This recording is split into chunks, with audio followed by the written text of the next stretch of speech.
Okay, I will use this moment of silence to introduce our guest. Thank you for being with us and resisting the temptation to visit the Partizan football fans, exhibition. We are a silent minority.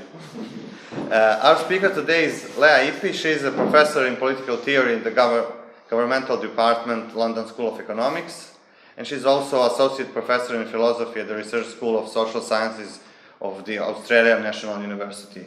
Prior to joining the LSE, she was a postdoctoral prize research fellow at Nuffield College in Oxford and a researcher at the European University Institute in Florence, where she obtained her PhD.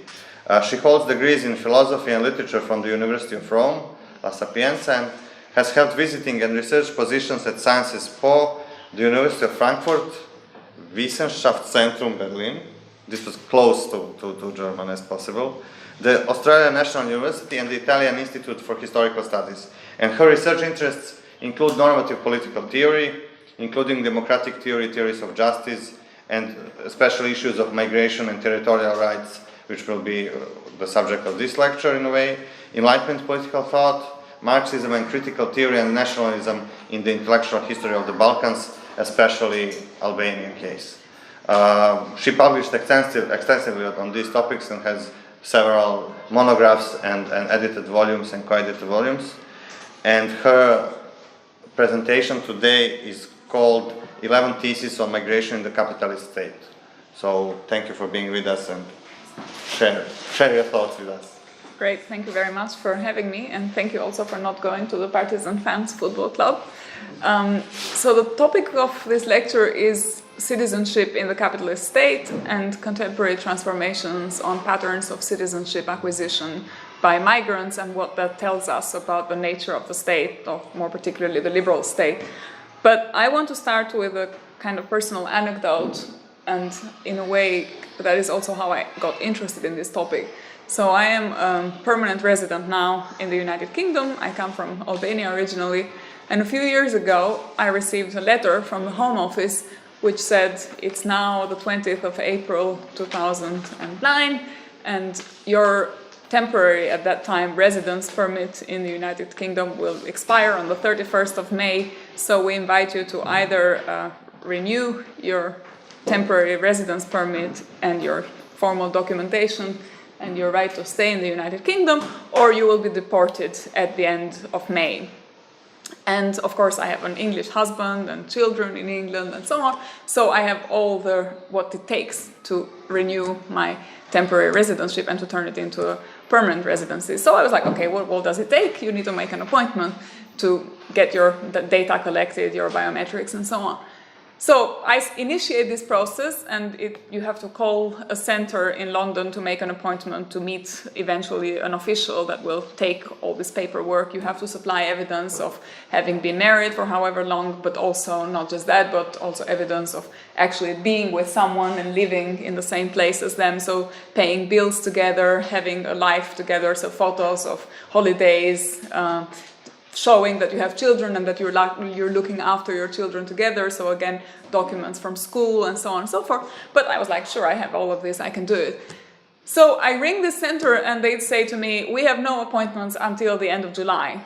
And this was end of April, so in a month's time I either be deported or find somewhere else to renew this. And it turned out this wasn't easy at all, but I started sort of ringing all kinds of call centers around the United Kingdom and enter this labyrinth of Kafkian experiences where you call someone and they say, I'm sorry, the last appointment is for the 31st of July and we don't have any other appointment. And then you say, yes, but my permit expires at the end of May and I will be deported and I have children here and I have a family and I have a job. So could you please let me know how else I can do it? And they say, I'm sorry, your last appointment is 31st of July. So you kind of go through this thing. Eventually, I managed to find an office somewhere in Scotland, in Glasgow, that would collect the documentation from me. And so I kind of go on a train, go to queue in this office in Glasgow, and I turn up there, and then they say, yes, well, you have sufficient evidence of living with your husband, but you don't have bills that show throughout the last 5 years that you have doing this. Your bills are either at the beginning of the period or at the end of the period. There is nothing in the middle.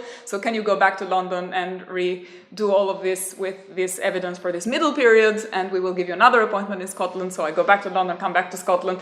Anyway, at the end of all this, by the skin of my teeth, just a few days before the end of May, I managed to renew all this documentation and got my permit renewed, and I am now a permanent resident of the United Kingdom as a result of this whole going up and down the country. But at that time, by the end of this process, I had spent something like £10,000 between train tickets, phone calls to the various agencies, making accelerated appointments because the official appointment was so far, you needed to make some kind of expedited, and so on and so forth. And you know, in terms of reading the application forms and navigating the system, navigating the online system, figuring out which office to call and so on. And I am someone with a degree, with knowledge of the language and with the financial means. And at that point I thought, here I am, and it's really difficult for me, and I am borderline to being deported, and I'm what they call a skilled immigrant in the United Kingdom with a permanent academic job. What about someone who is a lot poorer, doesn't know the language, has much more difficulty navigating the system? You know, maybe they don't have constant internet access, they have to pay for all these things, they have to pay for intermediaries, for lawyers, and so on.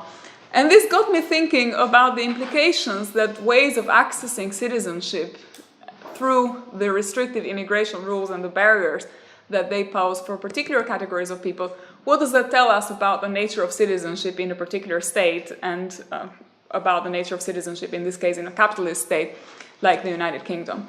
And I was thinking, and I was contrasting that experience, the experience of someone who doesn't have the financial means available, who doesn't have perhaps the education required to navigate a complex system of interaction with computers, officials, documents, and so on, with, on the other hand, the extremely easy way in which other categories of people can access both permanent residency but also the right to stay in a particular country. And so I was thinking, for example, of the kind of facilities and facilitated acquisition of citizenship for people who are billionaires and who can invest in the country.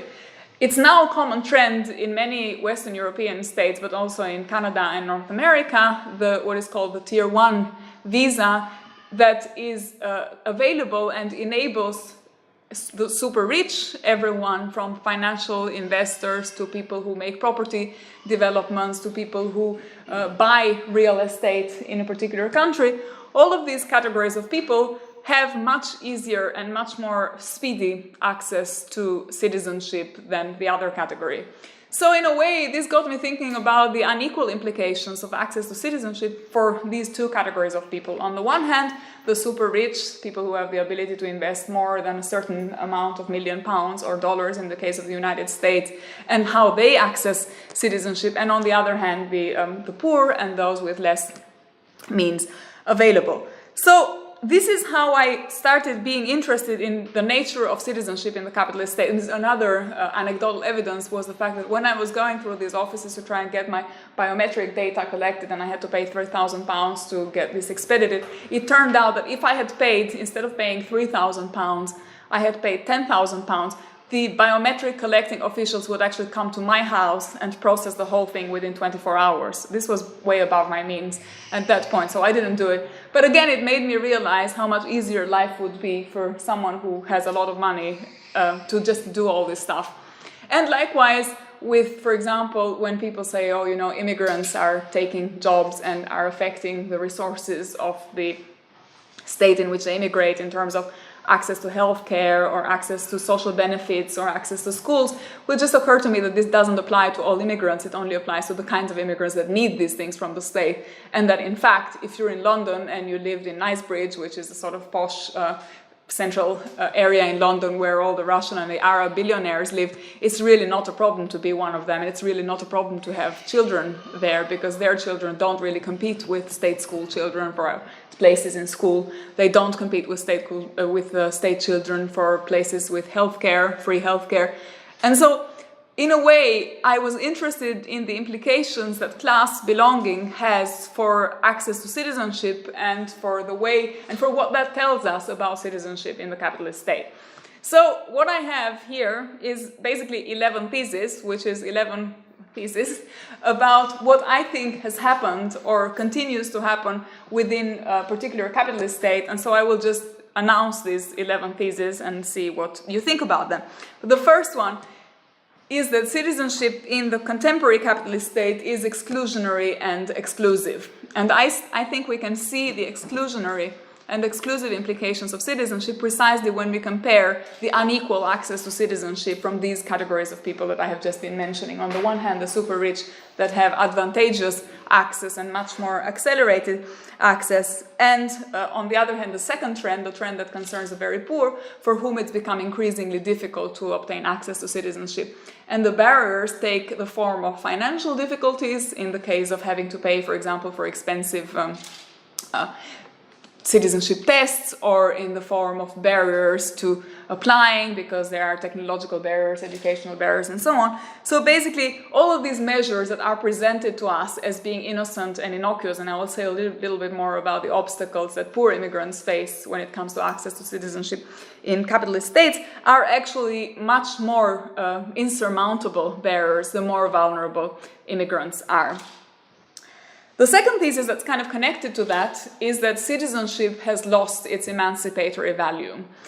And what I mean by that is that this idea that citizenship is something that you can buy or exchange for money, and so that if you are super rich, you can actually buy citizenship literally that gives you a passport in an EU country. So in the case of Malta, citizenship, Maltese passports are being sold for, at the time, last time I checked, 600,000 euros. I think it's gone up since then. But simply the fact that if you have money, you can buy this EU passport that gives you advantages and the ability to work in any of the EU states. And this seems to me that is a problem that is not challenged by people who are usually, even people who are usually critical of the way in which the territorial state controls its borders. So there is a literature on migration that is more cosmopolitan oriented, that talks about freedom of movement as a human right and of the right of people to migrate. And what that literature doesn't seem to tackle is precisely the kind of class related nature and the class related implications of access to citizenship when it comes to the barriers of accessing citizenship. So a lot of people tend to think, when we think about the sort of value of citizenship, that it's okay to ask migrants to pass integration tests, because they say you have a civic community requires a degree of integration, it's okay to ask newcomers to a society to sign a kind of contract with living, existing residents and citizens of that society. And so it seems to me, though, that this kind of interpretation of citizenship, where on the one hand it's okay for citizenship to be bought and sold, and on the other hand it's okay to test migrants for linguistic or civic-based competence tests, in a way undermines a different and more ideal understanding of citizenship as something much more active, dynamic, process-oriented, and more emancipatory, which is a more traditional leftist understanding of what citizenship is about. And so citizenship has lost its emancipatory value because it's been turned from something that is underpinning a dynamic, radical process through which we try to transform the state into something that is a market commodity that can be sold and bought and exchanged. So related to this thesis about the loss of emancipatory value of citizenship is my third thesis, which is that citizenship consolidates the class character of the state. And saying that the state has a class character is the same as saying that the state's ability to provide a platform through which political conflict is mediated and negotiated, and where conflicts between social groups are balanced in a fair way, is basically being progressively eroded. So to say that the state has a class character means that the state becomes an instrument that serves the interests of powerful elites, both political elites but also financial elites, who can now use access to citizenship and the sale of access to citizenship to reward members of, again, political or financial elites who have more money on the one hand, and to constrain and punish more vulnerable members of society. And that's what it means to say that the state has a class character and that modalities of acquisition of citizenship consolidate that class character of the state. My fourth thesis is that we don't live in democracies but in oligarchies. And that applies even to what we think are normally democracies. So not just Russia that we normally associate with an oligarchy, but even places like the United Kingdom. And that is because instead of being the tool through which to temper the excesses of markets and to assert the priority of political decision-making and the priority of democratic decision-making, when citizenship is bought and sold, it turns into a commodity like all the others. And so instead of taming the power of market forces, the state surrenders in front of it. And therefore, I suggest that the democratic character of the state is progressively lost, and what becomes more dominant is the oligarchic character of the state, where the few govern the many. If you remember, the classical definition of oligarchy is a system where the people, the few with property and money, control the lives of the many who don't have property and money. And the democracy is the rule of the many, and in this case what we have is an oligarchy where the people who have money and power control the lives of the people who don't have money and power. My sixth thesis is that citizenship used to depend on property and then money qualifications, and that it still does. So citizenship is again something that can be easily sold to the rich, but that has to be paid for by the poor. And the cost of paying them, the cost of paying for access to citizenship is not negligible. In fact, what happened a few months ago in the United Kingdom where I live, there was this scandal of people who had come to the country from the colonies. This was called the Windrush generation. So people had come from the colonies and were at that point the subjects of the British Empire, had worked in the United Kingdom and lived there all their lives, but because of the time it wasn't required to register for national identification documents, they never managed to register as British citizens. It was never required of them. And then in the last few years, the Home Office became particularly restrictive and controlling of immigrants, and so was asking for identification documents on the side of immigrants. And this applied to the members of the colonies as well. So a number of people that have spent all their lives in the United Kingdom that had arrived as subjects of the same form of political authority as British citizens were at risk of being deported because they couldn't prove that they were British citizens, because they had arrived as citizens of the colonies. And to recognize, in a way, this was a big scandal for the government, and the government tried, this was a conservative government, it still is the conservative government. The government tried to gesture that that these were the good immigrants, that they didn't have a problem with these people from the colonies who had contributed to the United Kingdom and had made a living, an honorable living as they saw it, in the country. They tried to distinguish between the good immigrants that had come a while ago as subjects of the Queen and the bad immigrants who were the people from Eastern Europe or from Middle East or wherever, who had now joined the United Kingdom and had to prove that they were decent members of this political community. But to distinguish between the two, they offered to provide facilitated and accelerated access to citizenship to these members of what was called the Windrush generation. And what they did was to offer to waive the application for the citizenship fee. So this was a symbol of the fact that the government recognized that there was a cost to becoming a citizen, that the cost had to be paid for by vulnerable members of the community, and try to distinguish between some members and other members, and so to have a kind of class war within what they all consider to be non-ethnic Brits, but that somehow there had a qualitative difference between them. And yet, making citizenship conditional on purchase in this way is reminiscent of the days in which wealth and property qualifications determined who had a right to political membership and who had a right to vote. So this was my sixth thesis, is that we have this idea of citizenship as having transitioned from a period in which it was restrictive for people and access to citizenship was restrictive, and to one where it is available as a universal good, but that is actually not really the case, because if we just think of how many barriers immigrants have to pass in order to become citizenship, even though they've lived and they've been residents in a country, that indicates that the same thing applies now. It's just that the foreigners, as it were, in inverted commas, who are within the political community, the workers and the people who are unable to read and so on, or the women, are now the ones that come from outside the political community. But the exclusion is the same, in the same form and in the same way. My seventh thesis is that nationalism does a dirty work of capitalism. So the linguistic and competence-based tests for accessing citizenship collapse what I said is the progressive universal understanding of a political community into its ethno-cultural counterpart.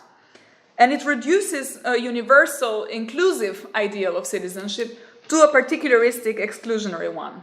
So if you are an immigrant who fails the civic integration test, then you are not entitled to being a citizen. And what happens is that you continue to being exploited in the labor market, but you have no political say to defend your rights in the political sphere. So ethnocultural citizenship and this way of understanding and offering citizenship to outsiders supports the exploitation of workers in the domestic labor market while denying it political representation.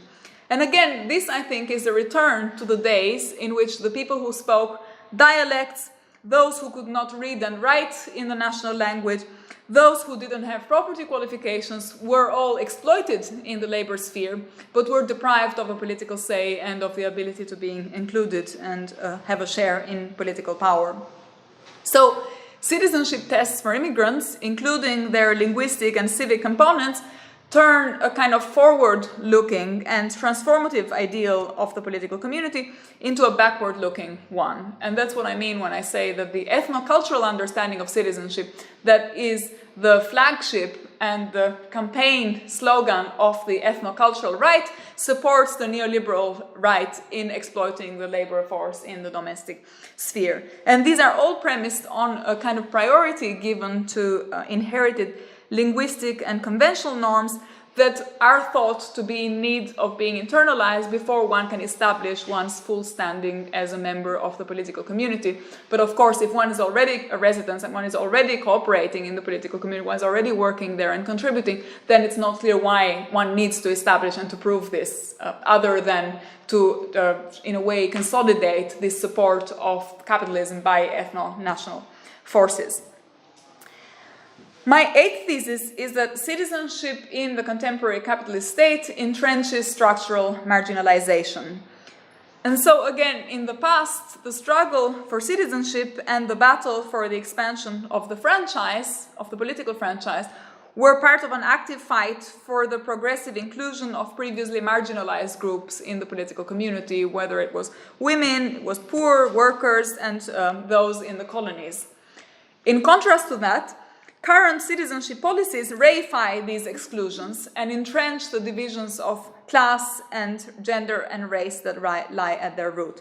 So citizenship consolidates the divide between those who are seen as deserving to belong to the political community and second-rate members who are asked to show that they satisfy the criteria for being members of the political community.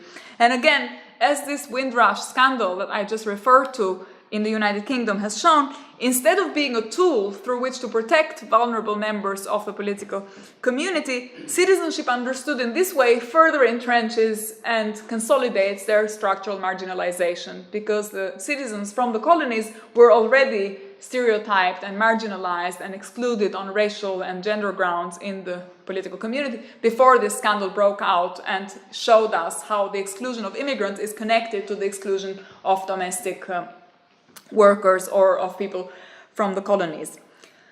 My ninth thesis is that citizenship was, if it ever was, emancipatory only when social democracy was the means to fight capitalism.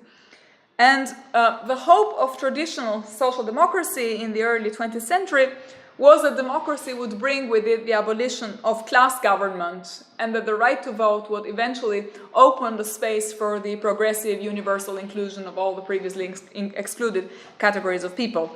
And that the right to vote would make all citizens, all members of a political community, virtual members of a kind of cooperative enterprise where one could reach a compromise and go beyond what were seen as divisive class conflicts that political communities suffered from at the beginning of the 20th century. And so, as someone like Edward Bernstein, the founding father of German social democracy and of all social democracy after that, puts it in one of the books establishing European social democracy, the preconditions of socialism, I quote, "The parties and the classes supporting them soon learn to recognize the limits of their power, and on each occasion to undertake only as much as they can reasonably hope to achieve under the circumstances." So this was a plea for class compromise. And it was, in a way, an optimistic assessment of what citizenship could do for overcoming this class conflict and class division between workers on the one hand and capitalists on the other. But the context for this optimistic assessment, where one could actually come to a democratic compromise between opposing political forces in the national sphere, was an inclusionary ideal of citizenship, one where citizenship was seen as an ideal of political, as a tool of political emancipation. And this ideal was advanced at a point in which barriers to citizenship were being progressively removed. So property barriers, linguistic barriers, literacy and technical expertise, all these were considered to be unnecessary layers of complication and unnecessary obstacles to the workers exercising their right to vote. It seems to me that even if this assessment ever was right and ever was optimistic, and if one is an optimist, one would say, yes, social democracy had a kind of golden age that is now gone, so we can disagree about that, or we can discuss later what one thinks whether social democracy ever was this. But my point is that even if this was ever the case, the conditions for this kind of optimistic assessment are no longer in place now.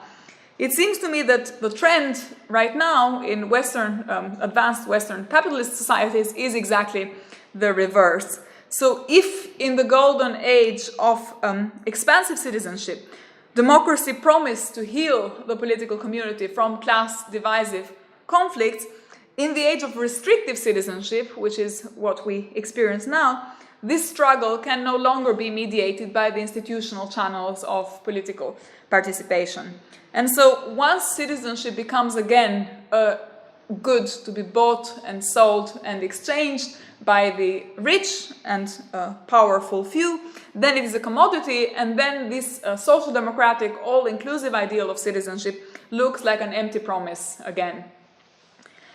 My thesis 10 is that reviving democratic politics requires overcoming capitalism and not restricting migration. So while in theory paying lip service to a kind of emancipatory ideal of citizenship, progressive democrats around the world are surprisingly silent on the transformations of citizenship on which these exclusionary tendencies in Western capitalist states are premised. So neither social democratic official policy papers or left parties' electoral manifestos make any concessions or show any concern with finding measures that could temper the exclusion of migrants from the current public sphere, or measures that could oppose the current trend of scapegoating immigrants to make up for the problems of the capitalist state. So it seems to me that the collapse of civic politics into this kind of ethno-cultural counterpart and the reduction of the universalist and inclusive ideal of citizenship and of the political community into an ethno-national and particularist one is a project that goes unopposed for the most part, and it goes unopposed by the radical social democratic left, just like it's unopposed by the mainstream liberal centrist projects, not to speak of far-right resurgence and so on. And so to counter this trend, it's essential that social democratic parties or socialist parties around the world advocate a U-turn on current commitments when it comes to immigration policy and to the treatment of outsiders. So one of the things that, or there are several implications, policy implications from this perspective, one thing that follows from it is that they ought to campaign for the abolition of practices that reinforce the class basis of the contemporary liberal state. And they ought to come up with radically different measures for integrating immigrants, including abolition of, for example, means-tested admission policies, or the abolition of linguistic and civic integration tests, which are, as I see it, a vehicle of exclusion. So all of these, scrapping these linguistic and cultural integration tests, eliminating practices that commodify citizenship, are very obvious policy measures that social democratic and socialist parties around the Western Europe are very reluctant to make, because they see this as not really paying off from an electoral perspective, as a sort of loss, not a win-win game, but it's a kind of loss from a political perspective.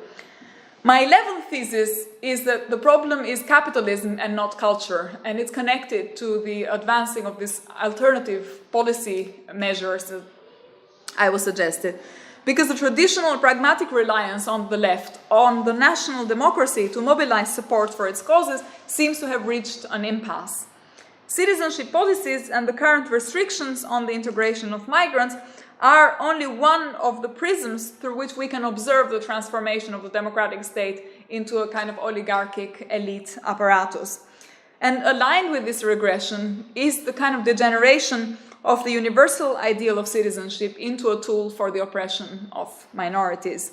So the problem is not just the existence of territorial boundaries. The problem is not just the state is entitled to control its boundaries, as many cosmopolitan critics of migration in political theory seem to suggest. And the problem is not that there are borders that are more open and more closed. The problem is that borders are always open for some people and always closed for some other people. And it's a question of which category of people you belong to, rather than a question of should borders be open or be closed, as in the kind of cosmopolitan versus communitarian debates about migration. And the problem is also that exclusions both within the state and outside the state serve to mutually support and entrench each other, and that both serve to further and entrench a kind of economic order that is at the basis of the problems and that remains unchallenged at its core by all kinds of political forces. So it seems to me that timidity on the removal of barriers to citizenship integration by migrants is not only unjust vis-à-vis the people who are directly excluded by these policies, because it seems to me that the practice of selling citizenship to the rich and of restricting its access for the poor is, or the restriction of citizenship on the basis of civic skills or linguistic skills or any other ways of testing whether people can be good citizens or bad citizens, tells us a kind of important story about the democratic state and about the degeneration of the democratic state, and the way in which what seems, or what we would have liked to have seen as the democratic state premised on a particular capitalist order, remains unchallenged if we don't challenge it at the core of the policies through which immigrants are excluded. And insofar as that political but also economic order remains unchallenged, we don't just have a problem of immigrants, and immigrants are not the only ones that have a problem with the contemporary capitalist state, because this is not just bad for immigrants, but it's bad for everyone. I'll stop there. Thank you.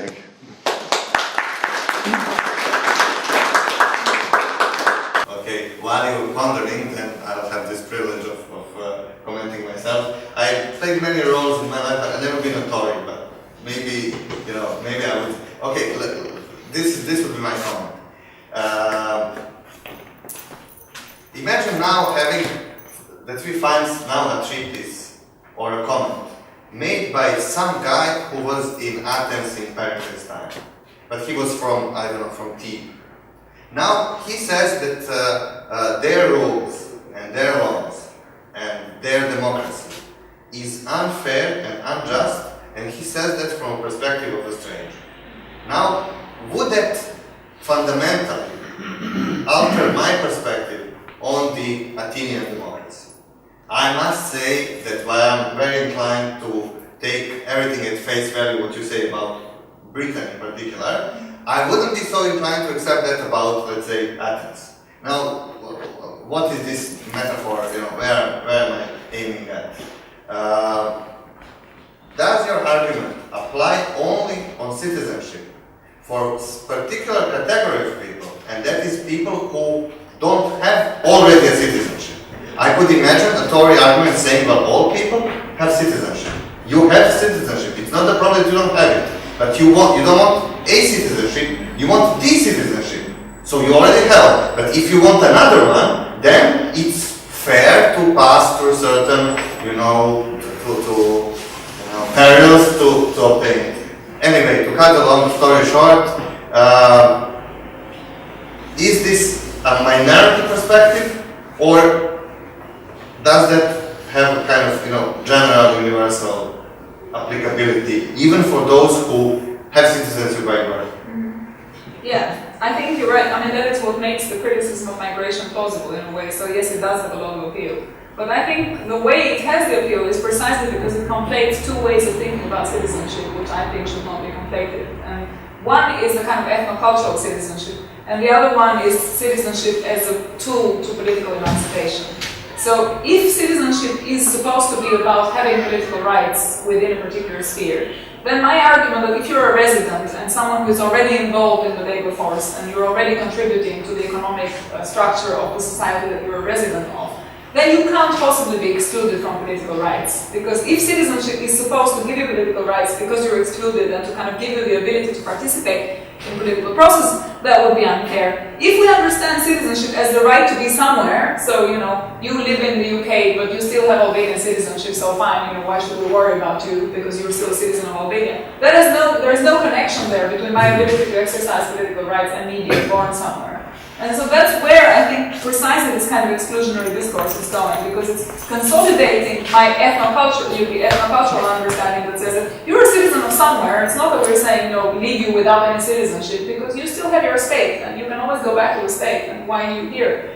It's about the fact that I am exploited if I am exploited in the kind of labor sphere, and I don't have access to the political rights that would enable me to make up for my exploitation or to fight against my exploitation. So that's where I see the tension with the kind of Tory discourse, and that's where I also see the tension with the social democratic discourse that in a way is completely on board with this Tory discourse about the fact that we don't fight for immigrants because it's a kind of electorally lost cause. So these people are not citizens, so they can't vote, and since they can't vote, we can't mobilize them, and there is nothing in there for us.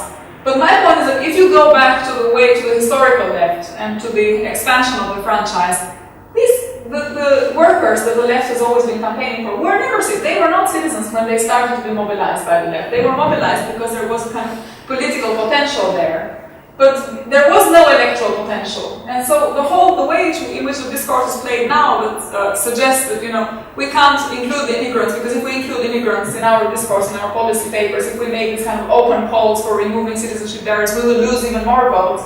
This was never part of the logic of even the traditional social democratic left.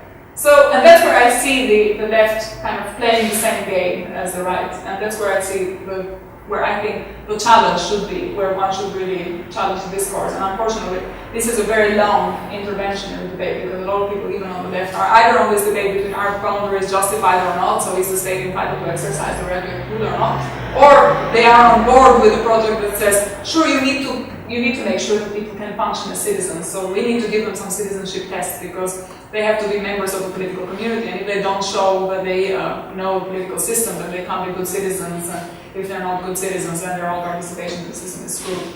And I think that's not how it's ever worked, and I think it's kind of wrong to pitch it at that level. Thank you. Anyone changed his mind?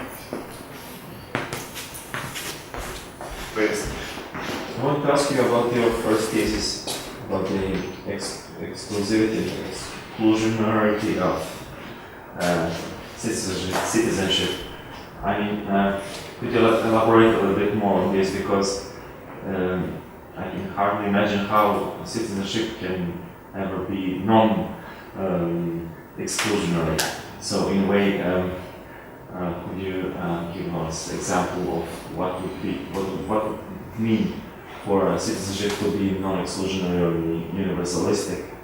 Because it seems to me that always, as long as there is no world government or cosmopolitan identity, and if you are a member of one political community or one state, you are by default not member of any other. So there is always this identity problem of us and them, with, I don't know, Romans and barbarians, and or whichever example from history you want to take. So I can agree with you that that the capitalist state can make it worse, so to say, so it may make it more exclusionary, but still I'm wondering how it can be unless there is, as I said, universalistic community or cosmopolitan community. How can ever citizenship be non-exclusionary? So there's two ways to answer this. One is at a very ideal level, to say that there is nothing in the ideal of citizenship that must attach it to an exclusionary ideal.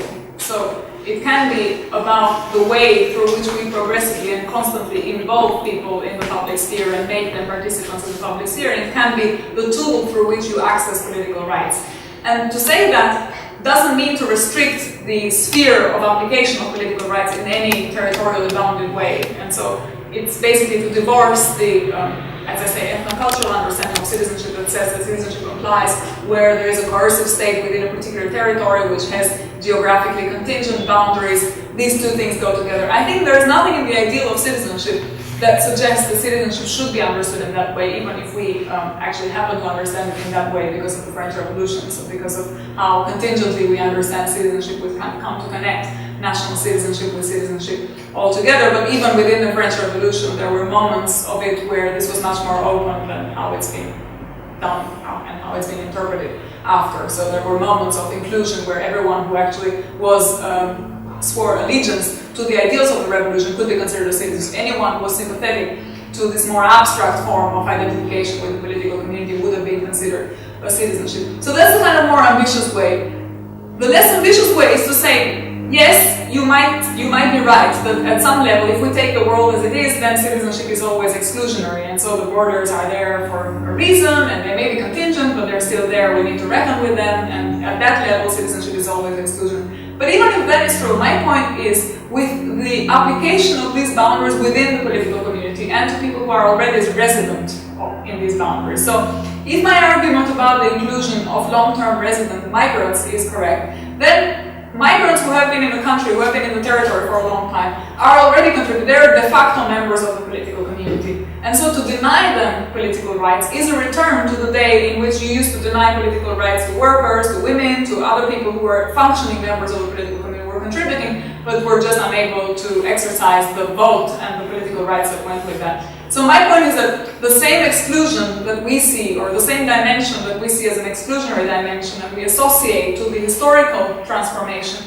of citizenship is now in place and is being applied to members of the political community that we see as other because they have ethnic or different cultural or different linguistic roots and so on. But again, if we think about the past, this was always the case. There was not a unified national language. The people who spoke lots of dialects, there wasn't an educated working class. People didn't read and write. And so now the fact that migrants speak a different language, or the fact that they might not be familiar with what is considered the liberal democratic norms of the political community, is neither here nor there, because it's exactly the same as how it was with the workers back in 19th century England. It's, workers then, they were not educated. They spoke dialects, they were coming from all over the country, they didn't have any allegiance to the central state, they might have had values that were not at all compatible with the values of the liberal elite. And so all these arguments that were liberal elitist arguments against expanding the franchise are now seen as completely not problematic when they're applied to migrants, because we think, of course, they should speak English, of course, they need to know about English institutions and English political life. So my point is that we don't notice that we apply the same standard that we consider problematic, we would have considered problematic 100 years ago, we apply it now without any problem, and no one is challenging this, not even the left.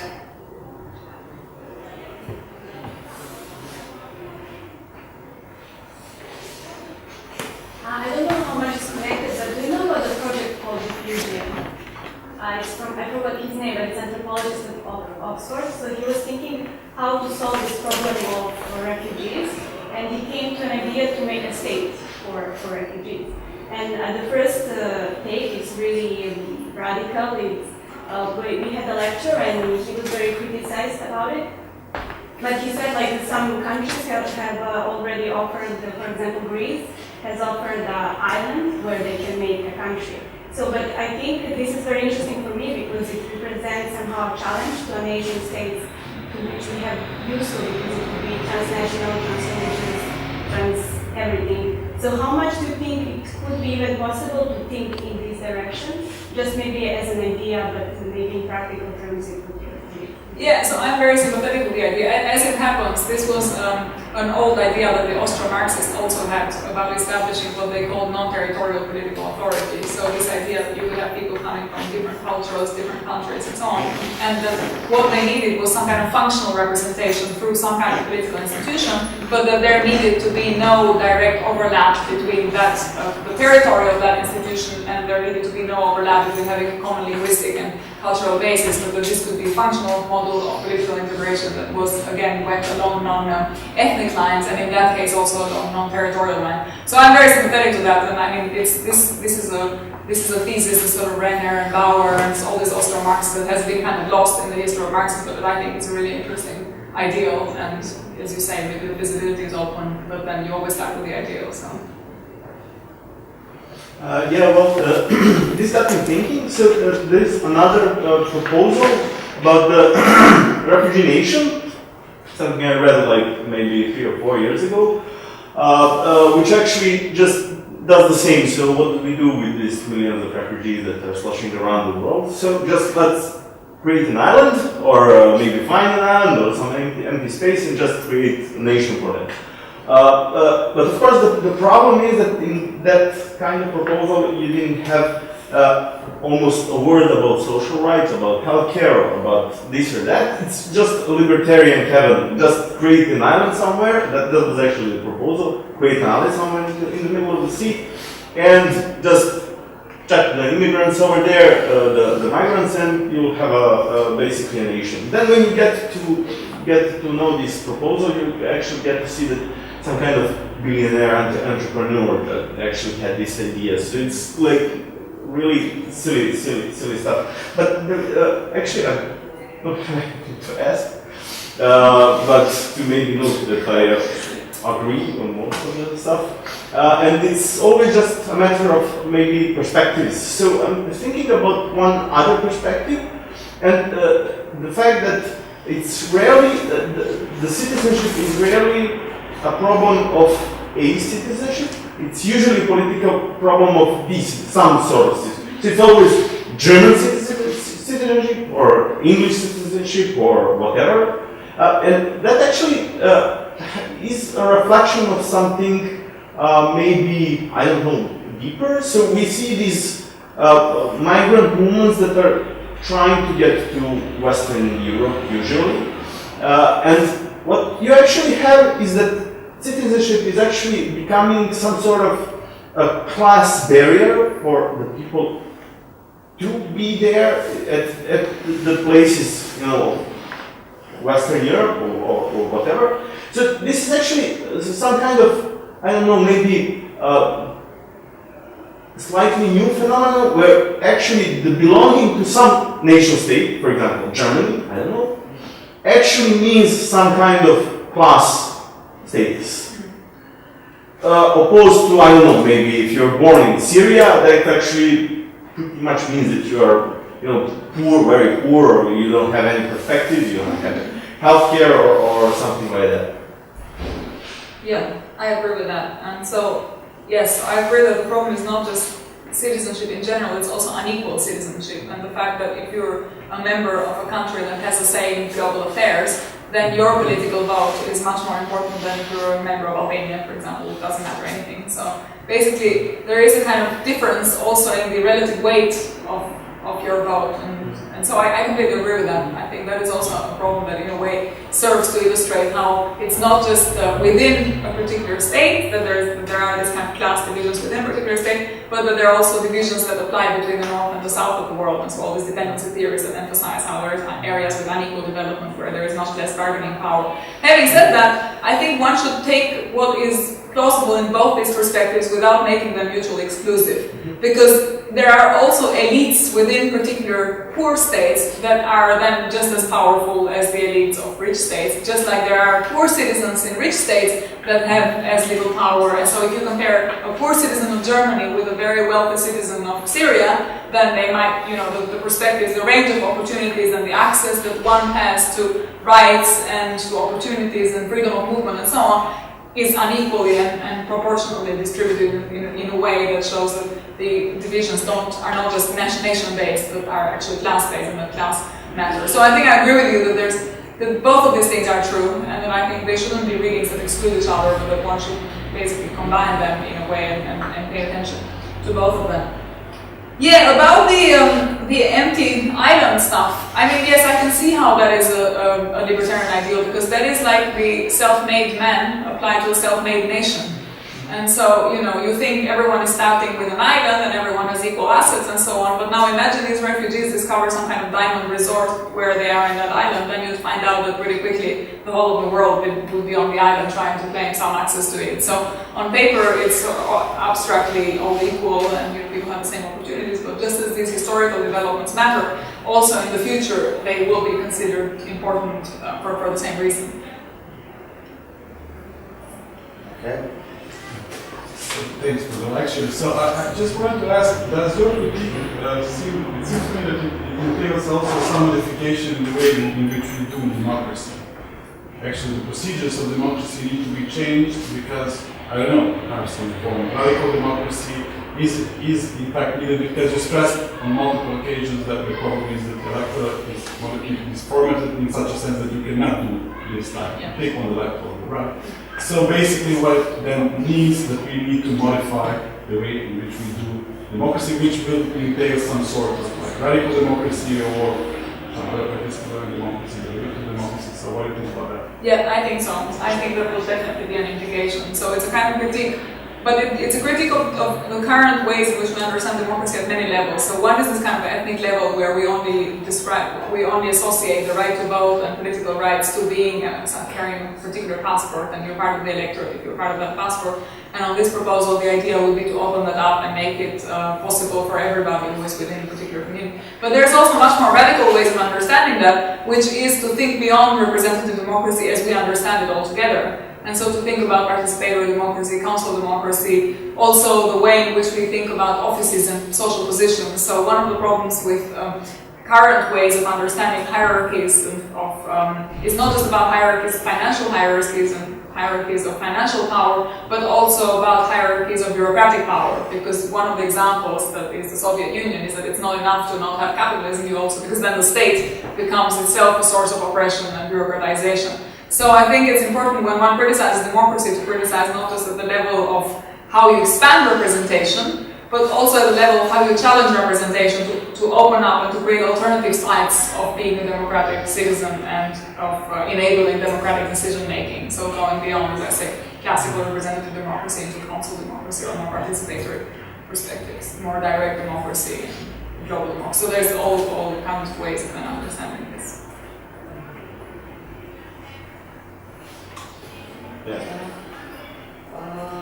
Maybe to comment more on the perspective, wider perspective of secularization of the borders, because you spoke more on the local situation in Great Britain, but we have local events in history and evidence. So can you comment more on this? Yes. So this argument is in a way more targeted to the enfranchising of resident immigrants that are already in a country. And so in a way I think the next step will be to think about these policies of exclusion at the border for people. So this is more about the right to integrate. And I think there's a further debate about the question of admission, which I don't really tackle here because I was trying to challenge those who think, well, in a way, this argument is all premised on this analogy between how citizenship worked historically and how it's working now, and they trying to draw the common ground.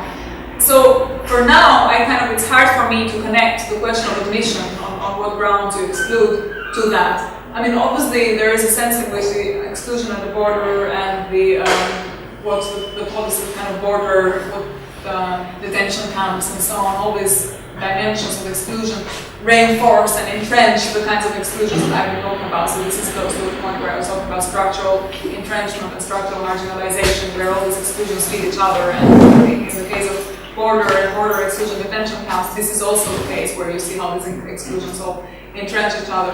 But I haven't really thought enough about how to make that argument about detention camp and secularization fit into this particular claim. So if you have ideas on that, then I'd be very open to them. I'm sure they fit at some level, but I just haven't worked through the nuances of the argument. Yeah, actually, it's an idea that we are always looking at our ground, how to become something, and we don't care about the people who are coming for example. So, how to, it's a matter of the struggle. How to struggle for others, not for ourselves. Yes. So that would be compatible with this argument about sort of radical democracy understood as democracy that doesn't just apply within the constraints and the concerns of a particular territory, but tries to advocate also on behalf of others or give others a voice as well. So, yeah. Anyone else, maybe?